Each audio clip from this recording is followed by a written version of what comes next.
episode 4 of my 2 Tips podcast. I'm Elise. I am the host. I also feel crazy strange saying my name out loud. It's kind of weird. But whatever, that's me. I'm Elise. And welcome. If you've checked out the podcast before and you're coming back to see more, hi! Thanks for coming back. Super cool. And if this is your first time checking out the podcast, we're in my typical space this time. So that's great. Hopefully everything sounds good, looks good, is entertaining for you. Yeah. There is some construction still going on outside. It's not the windows that we had going in last week. I don't know. We'll see how it how it goes. I have tea today, and it's still kind of warm. It's in my David's tea mug. It's kind of bright in here. My David's tea mug. It's got tentacles on it, which I absolutely love, and a pretty orange corally inner color. I love this thing. I believe it's their Noble mug, which I don't know, I think they hold 16 ounces or something. So it's a hefty mug. I like it quite a bit. In it today, this morning I had, my first cup of tea was some lavender tea from Murchie's, which is really good. I quite enjoy it. Made it into a latte. I have a fancy milk frother here, so whipped myself up a little latte with almond milk. But now there might be crinkling, some white tiger in it. What's in there? White peony. I can't even read that backwards. Blah. So there's white tea, dried blueberries, cornflowers, and some kind of natural flavoring. It's an organic one. I bought this a while ago. I don't think they carry it anymore, so it was one of their deals, like you get 25% off if you buy like the huge 250 gram bag. I bought it. I quite like this tea. I'm kind of cherishing it.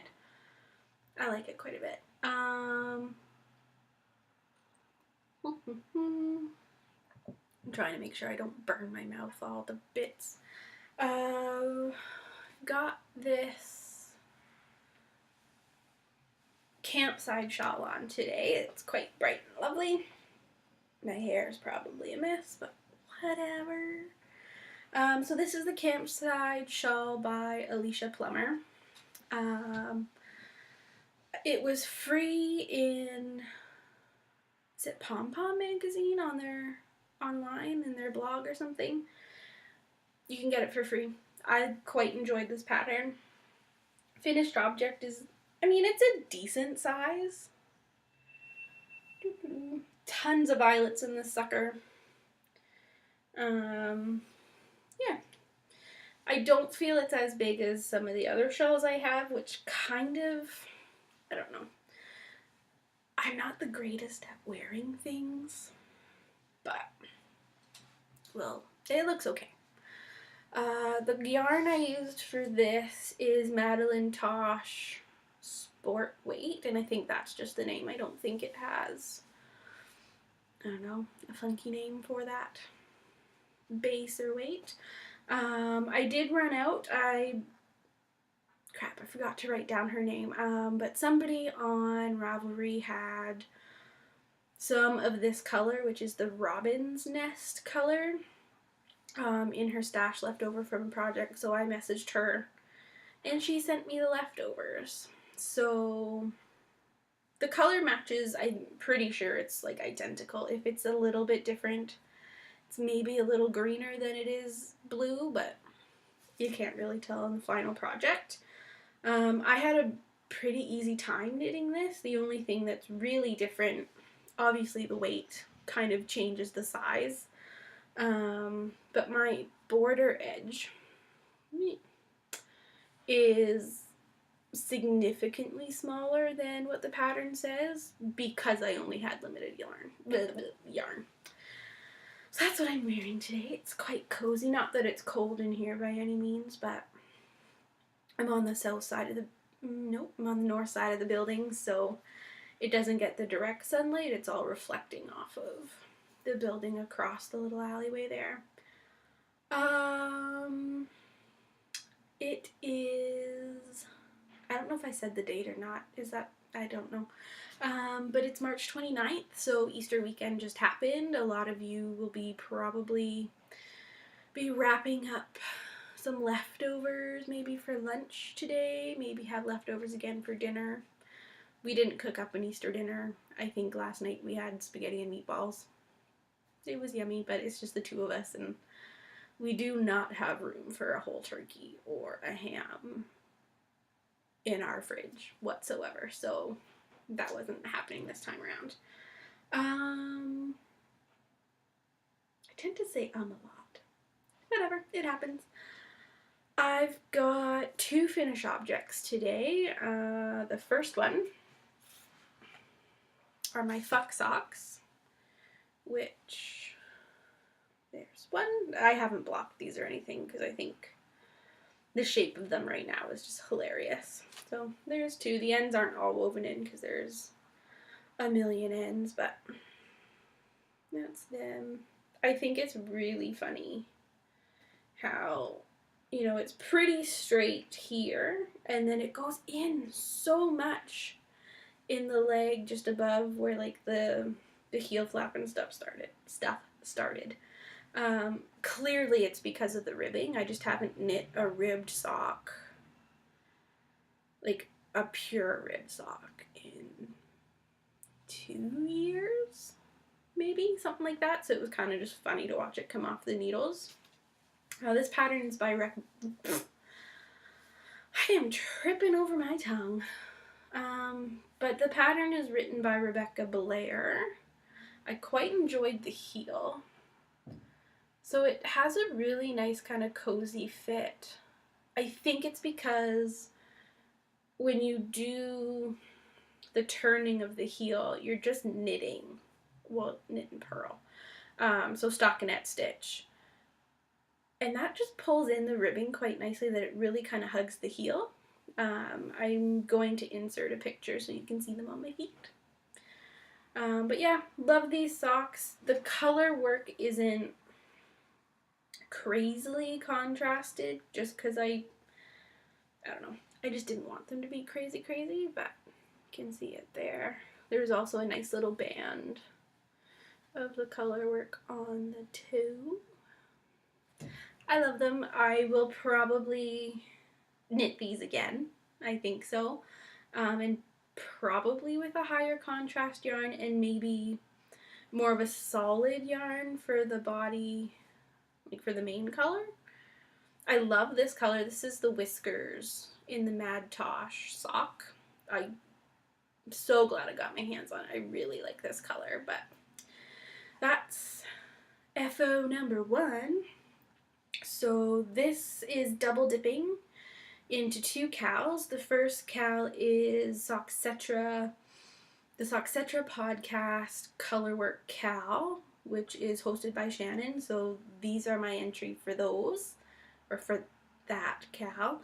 And they're also going in my box of socks because I knit them in 2016 and they're socks and they're for me and they're going in the box.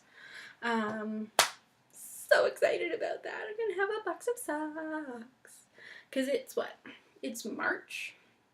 End of March. But those are my 5th pair of socks since January. Well, more since February. So I have 5 pairs done. And we're only at the end of month 3. So I am more than on track for that cal, which is super fantastic. My other finished object is sitting behind me. You probably saw her. So cute. How cute is she? So this is the little, what is it called?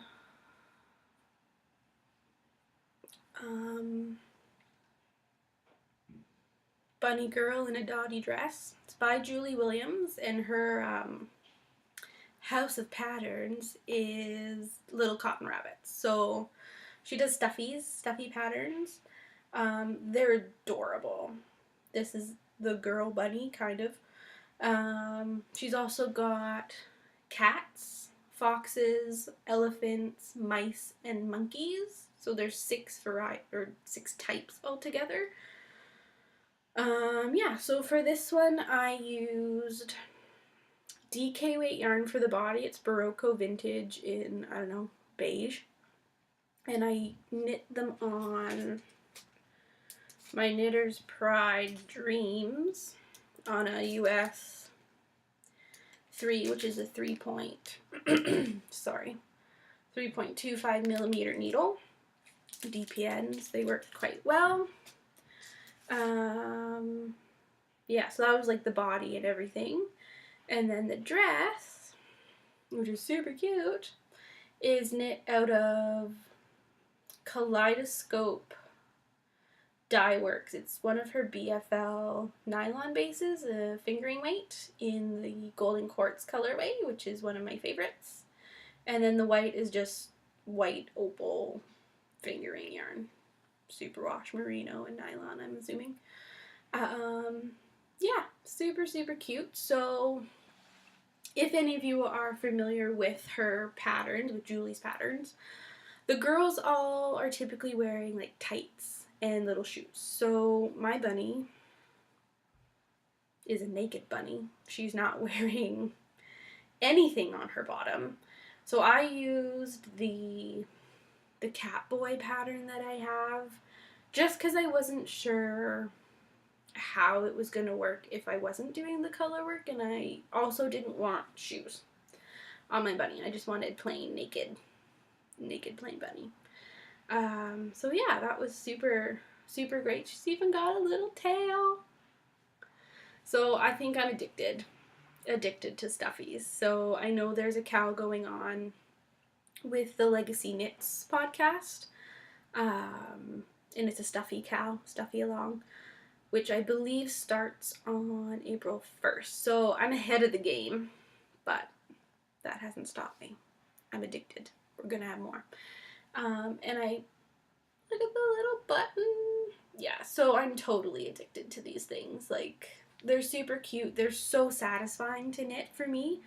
I mean, the head was done pretty quick, the ears quick, body quick, arms, legs quick, all pretty quick. I even went, I don't know why, because it's like a toy. I'm not giving it to anybody. It's probably just going to sit somewhere in the house, probably behind me there.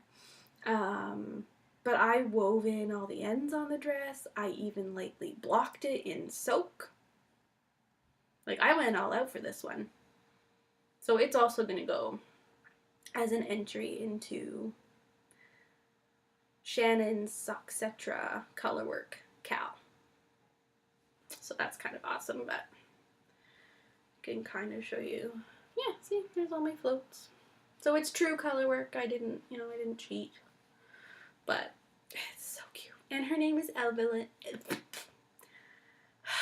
Her name is Evelyn. A friend of mine on Instagram said that she looks like an Evelyn because I wasn't sure of what to name her. So, Miss Evelyn Bunny. Super cute.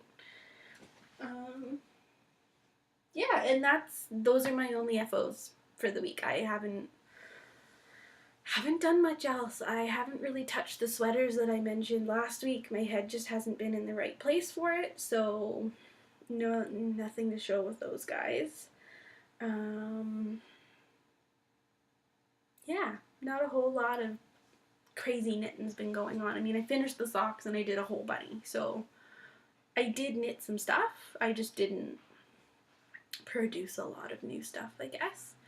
But we can move on to new stuff, new projects. Whips. So this, so cute already. I did this last night before I went to bed over, I don't know, maybe an episode or 2 of Scandal, which I am now obsessed with. I'm only on season 2 or 3. I don't know. I'm watching it on Netflix. Don't know what happens. I'm enjoying it, but I'm not like, oh my god, I need to know what happens like crazy. that was How to Get Away with Murder, which I just finished, and oh my god, can't wait for the next season to come up on Netflix because I missed it on TV. Please don't tell me what happens. But look at this! So this is obviously another little stuffy. The head without ears or eyes. But it's gonna be a little kitty. So the body color is going to be the whiskers colorway, the leftovers from my socks. So chances are this little guy or gal, I haven't decided what its gender is going to be, is going to be named Whiskers. So cute. I love it. Like, it's got like the total little cat nose and those little like puffy little cheeky snouts. So cute. Okay, so that's the stuffy section. And then I've got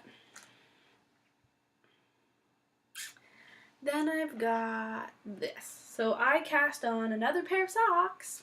These ones I'm going to call my game day socks. Cuff. That's all I've got. From a mini. It's from the Cozy Knitter. I showed it off, I think last week. Come Together colorway for the Jays. Season starts, I believe, Friday. I gotta get knitting. I mean, if it's not done for opening day, that's fine. Maybe I'll just have one. We'll see.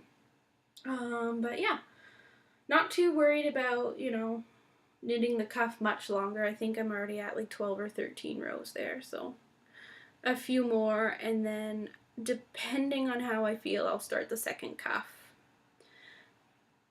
I just don't know I just don't know. Because it's self-striping, I've divided balls before. Or I start from the inside with one and then start from the outside of the ball with the other. And just kind of try to start them in the same spot. But I'm not sure, Christina, I'm not sure how the striping sequence goes, and I think I might just knit them one at a time. I don't know, I kind of want them to be matchy-matchy, but I don't think I'd be heartbroken if they're not matchy-matchy. We'll see what happens and see kind of how OCD anal I get when I start working on these today.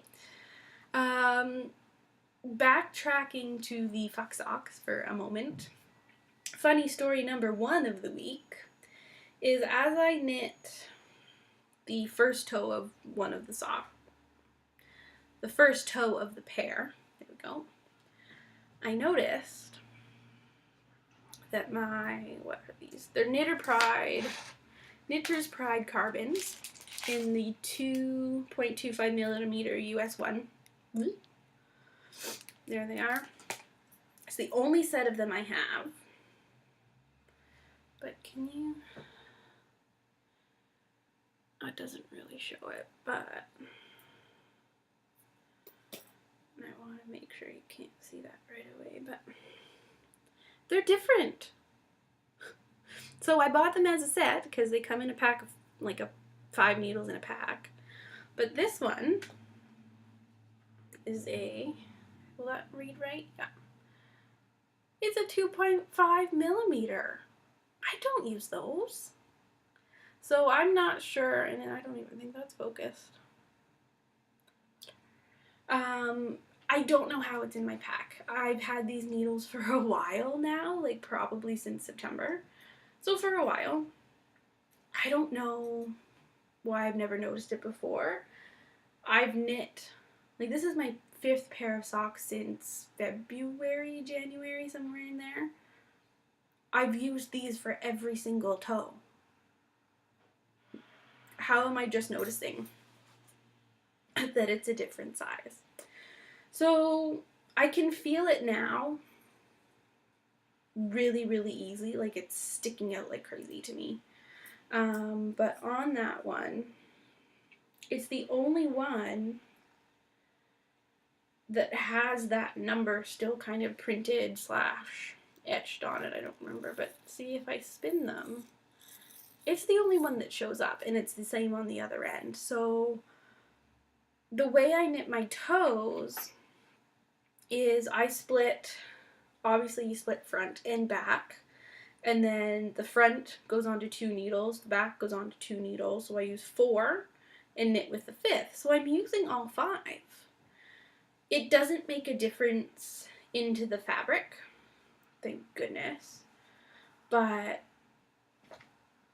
how crazy is that I've just noticed? Like, when I figured that out, I was like, I am such a dummy. What? How did this happen? So unless, somehow at like knit night, me and somebody swatched one needle, I don't even think I knit with these at the last one. So I really don't know what happened. But funny story number 1 of the week. Yeah, crazy. I do have another story that I forgot to say last week was when I was taking out one of my projects out of the project bag, a little teeny ball of yarn fell out. No big deal. However, I record this podcast in our second bedroom, which also houses the litter box. Do you kind of see where this is going? So I was sitting here kind of packing everything up. It must have been after I recorded. Packing everything up. I think I took the project out again and then boop, little ball fell out, hit the table, bounced onto me, rolled down my leg, under the table, and into the litter box. It did. Thankfully, the litter box was kind of fresh. Didn't have anything really nasty for it to fall into, but hazards of environment, I guess. Which also brings me to, like, I don't know, if you guys have been watching a lot of podcasts, a lot of podcasters have candles. Candles on their table. I know Molly of a Homespun House has, like, her desk behind her, and she usually has, like, a candle, and then, like, her sock blockers are hanging. That stresses me out so bad. I am just waiting for stuff to catch on fire, and it'll be like, oh my gosh, horrible, losing all your knitting. As great as candle smells, I don't think you guys can hold me to it. I will not be burning candles on my podcast. Because knowing me, I've already had, I've already had yarn fall into the litter box. I don't need it falling into flames. What else do I have to talk about today? I don't have a whole lot, you guys. I don't. But acquisitions, there's none. Nope, didn't get anything. Which is probably good. I know I have some stuff that will be coming. It's just not on its way yet, which is kind of good because we can delay the good stuff for a while. I have kind of put together a new segment, especially for days when, like, I don't have a lot of stuff to physically show you. I think I'm gonna call it dun, dun, dun, dun, What's Been Spotted and Plotted. Woo! So this is kind of stuff that, I found this pattern on Ravelry or somewhere it's come across my radar, and I've fallen in love with it. And I've started planning for my eventual project for it. If not already have the yarn, I've looked into purchasing it. Yeah, just hear the ka-ching, ka-ching, ka-ching, $ cash register, my bank account going down. Okay, so what's been plotted and spotted and plotted, there we go, for this week.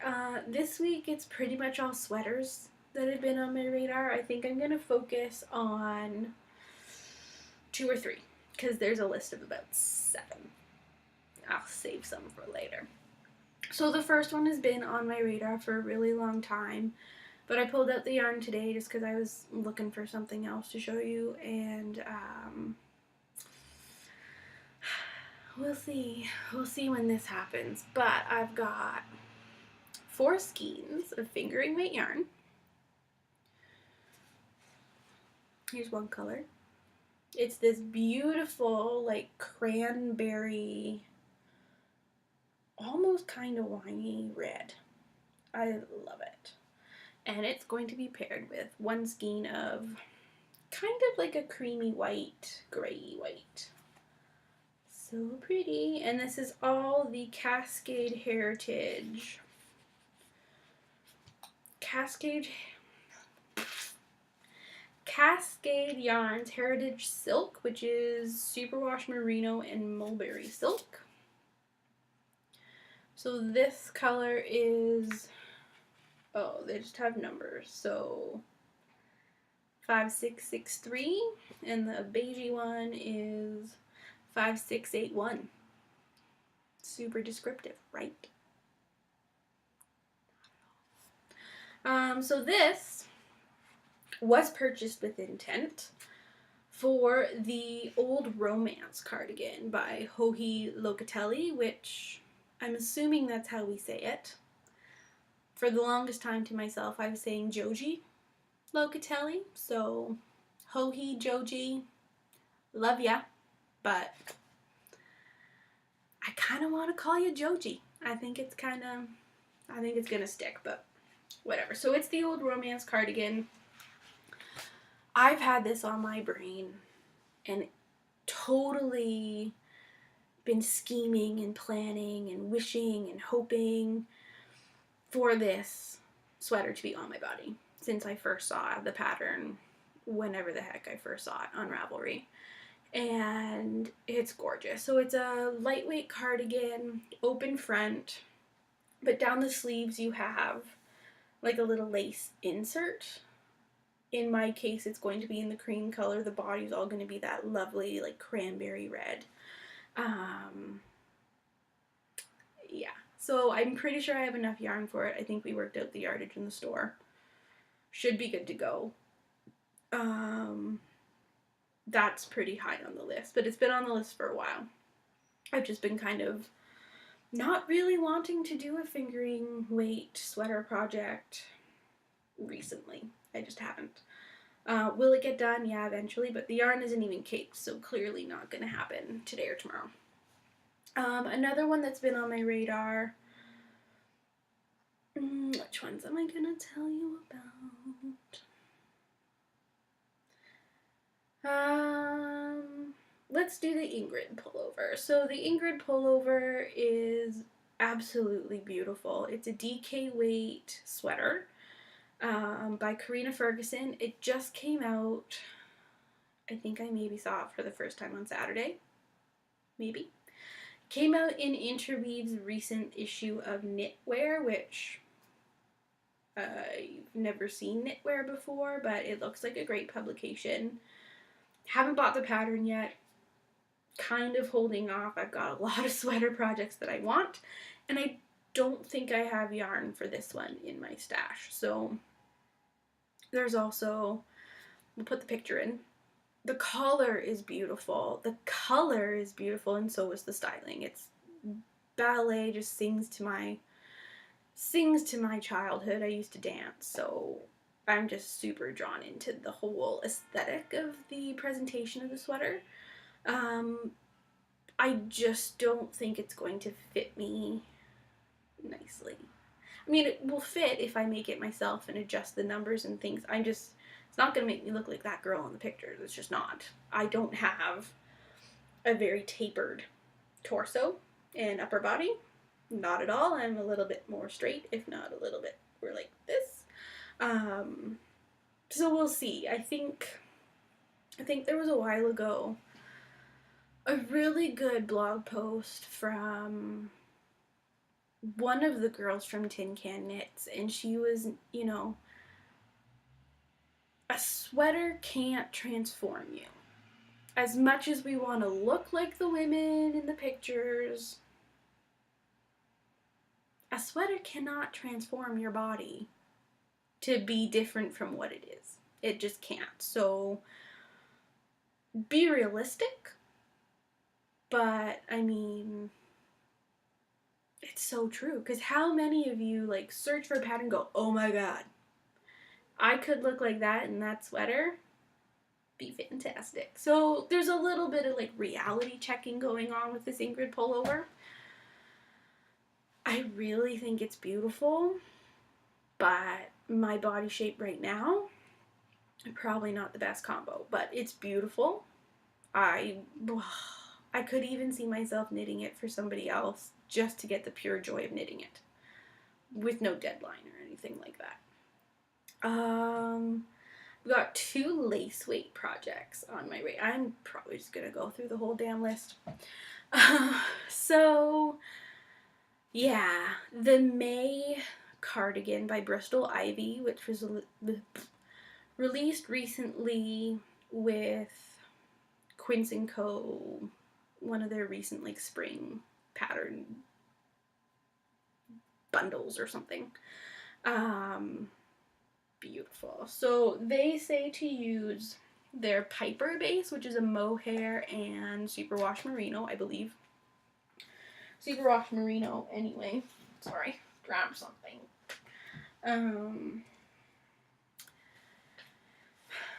It's a lightweight cardigan. I mean, it's lace weight and it's got short little cap sleeves. We'll put the picture in.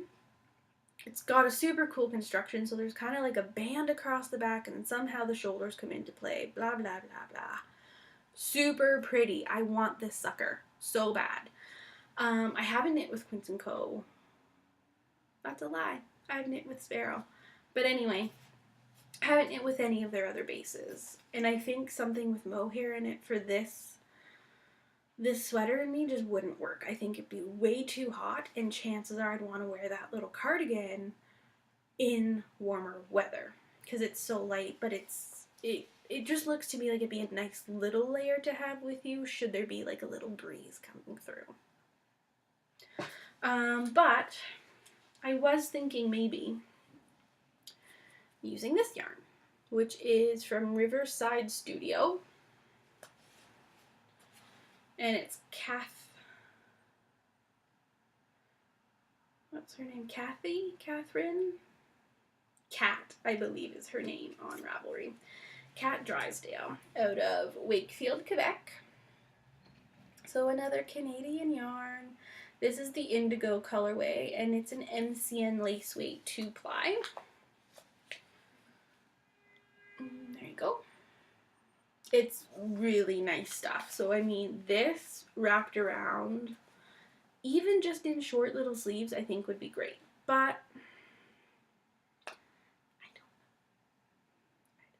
know. We'll see what happens. I'm thinking maybe something more of like a linen base would be nice if it's more summery. Maybe like linen cotton.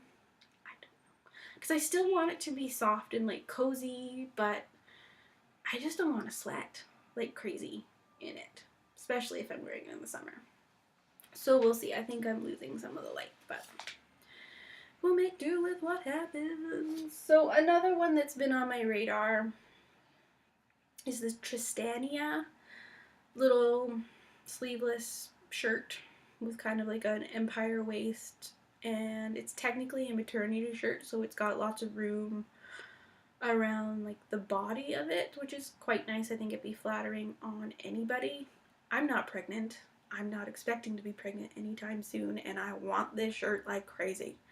So in the picture, you can see it's a nice deep V-neck with like lace down the front, and then on the back it's got like 2 cables that come down in a V. I think it's just gorgeous. Gorgeous, gorgeous. Again, it's a lace weight project. I could easily see myself doing it in like a lilac or lavender color because I think that would just be delicate enough, but I'd also wear it. So something maybe semi-solid or even tonal. Or are those the same? I don't know.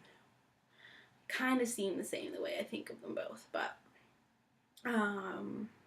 I think it would just be beautiful. A big project to do because it's lace weight, and I mean, I'm a big girl, so it's going to have to be a large size, but it's so on my radar. I can't get it out of my brain. I think I saw it for the first time when, oh shoot, didn't even say who that was by. So it's by Kate Scalzo. on Ravelry. And I spotted that when it was in the testing thread somewhere. And I've been eyeing it ever since. So at some point it'll happen. But that one might be nice in a linen as well. I'm kind of, for that one, I'm actually really considering the Sparrow from Quince & Co. because they have a nice kind of light purpley color. Might have to happen. And then I can also put it into Shannon Cook's cow, which is her summer tees, tanks, and tops cow, which is starting, I don't know, in a while, but that's coming up. So if you're thinking of knitting any tops that are like sleeveless or at least 3/4 length sleeves, start planning and go check out her thread, because it's a great cow. There's always a lot of activity in hers, so check hers out. I'll talk about one more. So also on my radar, well, sweater radar, is the Casa Loma jacket. Obviously, I'm not going to be knitting it anytime soon. It's a bulky weight sweater. Not happening anytime soon. I mean, spring is here. Summer's going to be right around the corner. But it's beautiful. So it's in Knit Scene Winter 2015, 2016, however they date that. Sorry, I'm trying to find the other tail. And it's beautiful. I really like this thing. So there's 2 pockets on the front. You can see it in the picture. I'm going to put that in there. And there's toggles on the front to kind of close it up towards the chest. The pattern is by Sachiko Bergen. I'm probably butchering that. Sorry. But what I found when I was looking at that pattern on Ravelry, there was this one project that just, oh my god, I want that. The styling, oh my god, sold me on this pattern. So, turns out that project is the personal project of the designer, who is Shiko on Ravelry. I'll put her information up here. Beautiful. It's done in white, and I think probably brown toggly things. It just looks, that picture of her in the sweater just looks ridiculous. I kind of want to look like that. I like plaid. I like jeans. I have some beanies that I like. Sweater's the only thing missing. Maybe. But for that one, I could actually probably use, I have some bulky weight in my stash from Swan's Island I have some different colors. I have some white, I have some oatmeal, a dark kind of purpley plum color, a lavender, and like a orangey buttercup color. So I could do maybe like a color work version, color blocked, maybe. We'll see. But again, not anytime soon for that one, because bulky weight in hot weather, no thanks. Just thinking about it starts to increase my temperature a little bit. Yeah, so that's kind of what's been plotted and spotted sweater edition. But as I was looking through my yarn before I started recording today, I found some good, I love everything that's in my stash, but you know how sometimes yarn just kind of speaks to you? I was spoken to today. I was. So, I'm kind of obsessed with a lot of people in their yarn, I guess. Sorry, I'm knocking stuff over. So Krista is from Vancouver, and she is the name behind Rain City Knits. And I don't know if it's her tagline or if it's just kind of her motto behind her dyeing in yarn, is that she is bringing color into the gray, gloomy Vancouver. Oh yes, she is. So the yarn that was speaking to me this morning are these, which they're getting blown out, but I don't think I can help it. They're pretty bright. So this one in the middle is her graffiti colorway, which I love. There's like some of that corally, sorry, I'm burping. Blue, pink, some purple, some of that highlighter yellow, and some of the like orangey bits too. I love this. I've been cherishing this skein of yarn for quite some time, just waiting for the perfect project. I think this project has now come into existence. So Amy Meeks, who is Inked Indigo on Ravelry, I might be her name on... That's her Instagram name, her Ravelry name. I'm not sure what it is, but I'll put it up here. So she came out with that Because I Love You wrap pattern as the speckled color. Yep. The only thing I don't know is which color I'm going to pair it with, so you guys can help me out. One or two. So the hot pink one, I think, goes really well. Really well. But then I also think the electric coral goes really well too. Any one I think I'd be happy with. I think I'm leaning a little bit more towards the hot pink. I don't know. If you guys want to shed some light on which one you think would maybe look best with my complexion. I don't know. I really don't know. I mean, they're probably going to wash me out a little bit because they are so bright, but I don't care. They're happening at some point. Yeah. And then because I pulled out that River Studio yarn, Riverside Studio, I always mess up the name. Yeah, Riverside Studio yarn. There's a pattern in this lovely book here, which is the Loops 10 book that came out back in the fall. And there is the Stephen West pattern that's in here.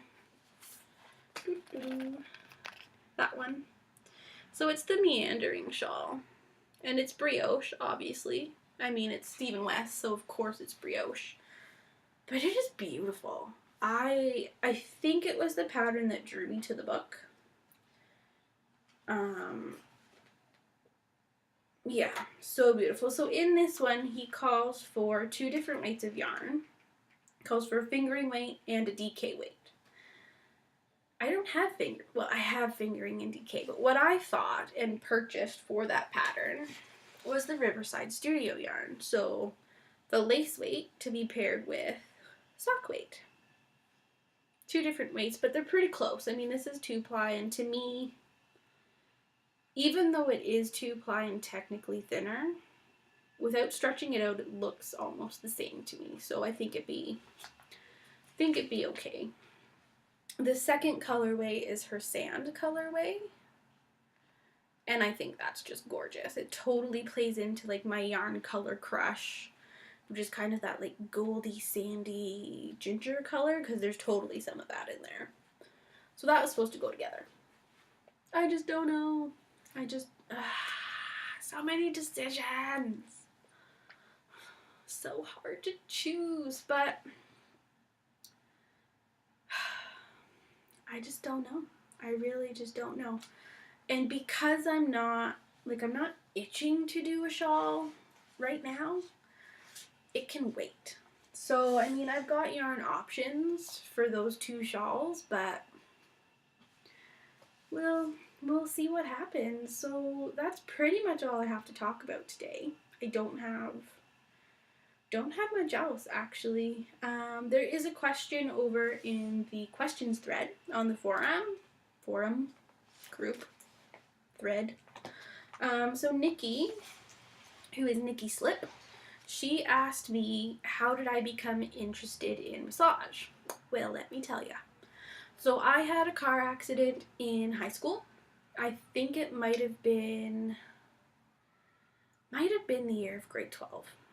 It was definitely 2005, maybe 2006. Anyways, it was December 11th. I was driving to work. Road conditions in the winter back in Ontario were kind of treacherous. Lots of ice, fishtailing. I was in control. But then as I was coming out of the S bend, the momentum of the fishtailing when I hit a snowdrift whipped me into the ditch. Wasn't, like, I did a quarter of a turn. It wasn't a big spin out by any means. But I hit the only rock in that ditch. So it was a pretty abrupt, impact and stopping of the vehicle. So that kind of screwed me up. My neck is kind of a mess. My hip is kind of a mess. But after that accident, I got massage therapy treatments as a form of my treatment afterwards. Realized quite a bit how much it helped me. And at that kind of age in school, they're really trying to, I don't want to say they're pressuring you to figure out what the fuck you're going to do with your life, but they kind of want you to get your shit together. So I think I realized that going more like the blatant artistic route of like interior design and decorating, it wasn't going to happen, I guess. Or maybe I just didn't want to force it to happen. And massage therapy just kind of struck a chord with me because I can help people. I mean, my pain for sure isn't what it used to be. So that's kind of how I got into it. And then during my schooling, I actually had a second car accident where I was hit by another driver in the car, and that re-aggravated my previous injuries from the first car accident I had. So more massage therapy for me. And luckily, in a weird way, I was in school in the massage therapy program, so you get a lot of treatment when you're in school because you're on the table practicing on each other about 3 times a week, I would think. So lots of treatment there, which was fantastic, actually. I got lots of treatment. Nikki also asked about some benefits of massage therapy. So ones that come off of my head: pain relief, stress relief. Yeah, I mean, I can go into some probably a long tangent about it, but if your body's holding on to tension for any reason, we can get in there, and if it needs to be released, if it's ready to be released, kind of, we can get in there and help facilitate that.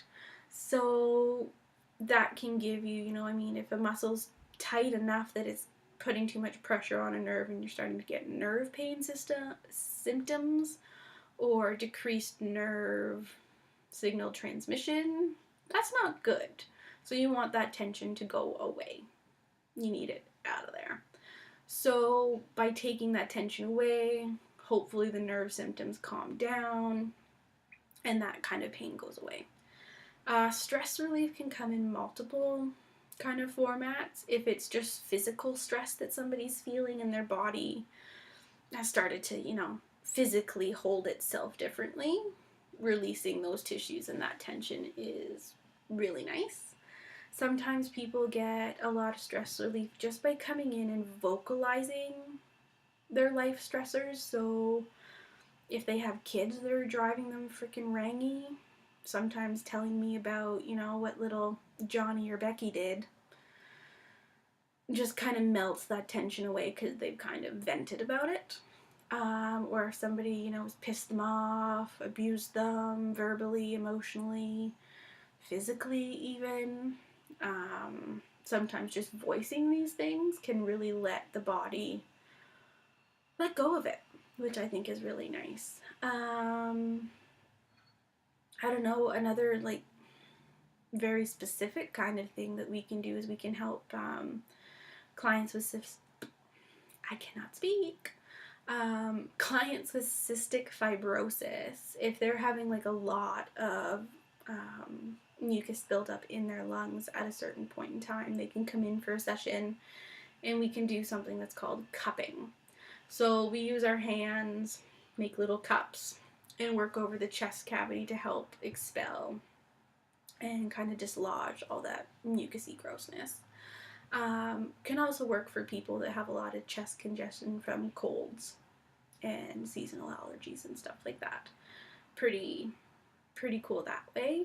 I think one of the biggest things I enjoy seeing people get, even if they're not quite aware that it is a benefit of massage, it's not like people come in and say, hi, I'd like to book an appointment to increase my body awareness.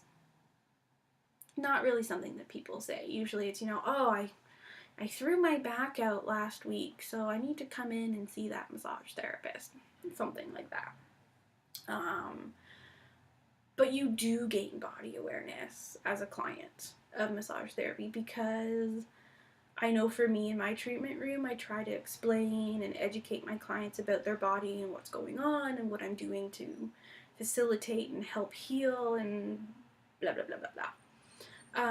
With that increased body awareness, you as a client kind of get to know your body and know what's happening and sometimes prevent things from going further. So for me, if I were to feel something cropping up, like, ooh, my lower back is starting to kind of feel not so good, I'd probably book myself in today rather than 3 months from now and continuously dealing with that back pain, letting it get worse and worse and worse if I just didn't go in today.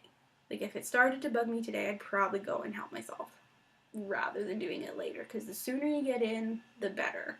The more body awareness you have, the more in tune you are to feel these little niggling things starting. So I think that's really great.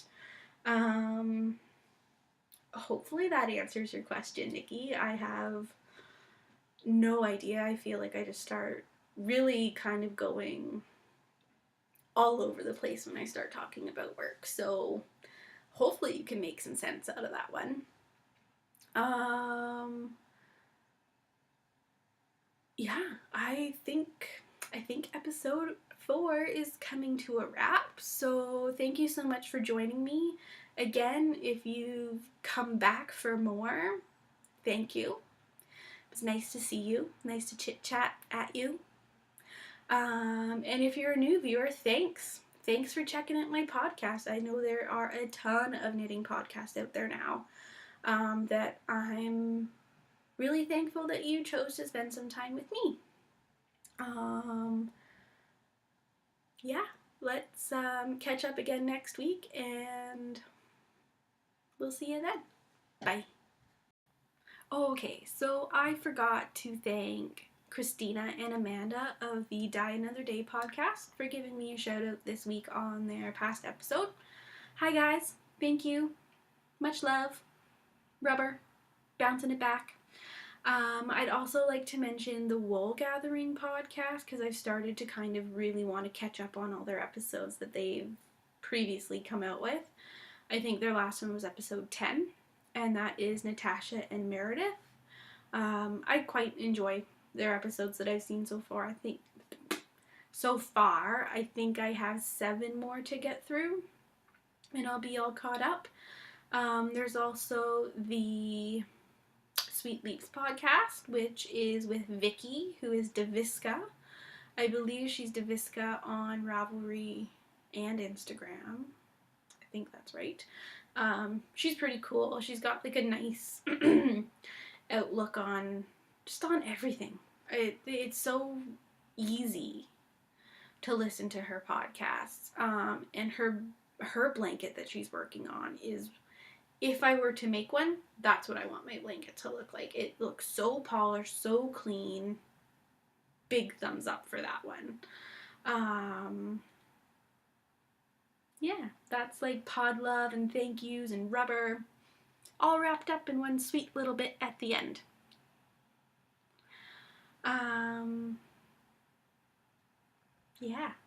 Yeah, that's it. So here's where to find me.